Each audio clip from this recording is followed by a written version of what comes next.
ገጥሞ በግጥም ራሱ ሲጣፋ ለማዳም ቅመሞች አንድ ግጥም ጠፋ። የማዳም ቅመሞች እስቲ ገባ በሉ ትንሽ ልንገራችሁ ከዚህ ካጠገቤ ስደት ላይ ያላችሁ በዱባይ በኩዌት በቢሩት ያላችሁ በየመን በሳውዲ በአውሮፓ ያላችሁ ያሰርሽን ጸባይ ቻል አርገሽ ኖርሽው በእስራኤል ካናዳ በእንግሊዝ ያለሽው ኑሮን ለማሸነፍ ከሀገር የወጣሽው በቤተሰብ ናፍቆት በስቃይ ያለሽው ስምሽን ቀይረው ቢሉሽም ሸቃላ ባለም አይገኝም አንቺን የሚሞላ የአረብ አገሯ ሴት ስሟ ማስጠላቱ እንዲህ አስረከሳት ምን ይሆን ጥፋቱ?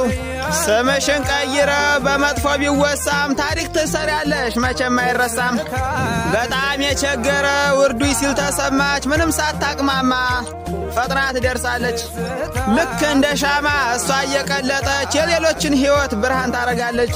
እህት ወንድሞቿን እሷ እያስተማረች በእኔ የደረሰው እንዳይደርስ እያለች ከቶ ተማሩ እንጂ እኔ ያለሁ እያለች ደግሞም ወላጆቿን ታስተዳድራለች። ታዲያ ይቺ ምስኪን እንዴት ትታማለች? የፀሐይ ብርሃን ሁሌ የሚናፍቃት ምድርና ሰማዩን ማየት የናፈቃት በችግር የታሰረች ምስኪን አበሻ ናት። ትንሹም ትልቁም ያንጓጡሽ ይስደቡሽ አንቺ ዝም በያቸው አንድ ቀን ስለሚያስቀሽ ለፊያቸው። ባዕድ አገር ሆና የአረብ አገሯ ሴት እንኳንም መጫወት መሳቅም መደሰት ማልቀስ አትችልም ሆድ እንኳ ቢብሳት።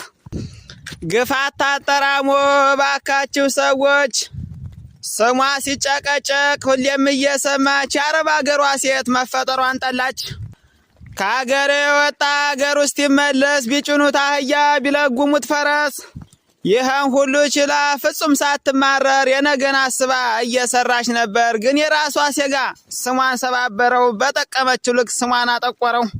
በዚች ደብዳቤ ልሰናበታችሁ። አብሽር እህቶቼ እኔ ያለሁላችሁ።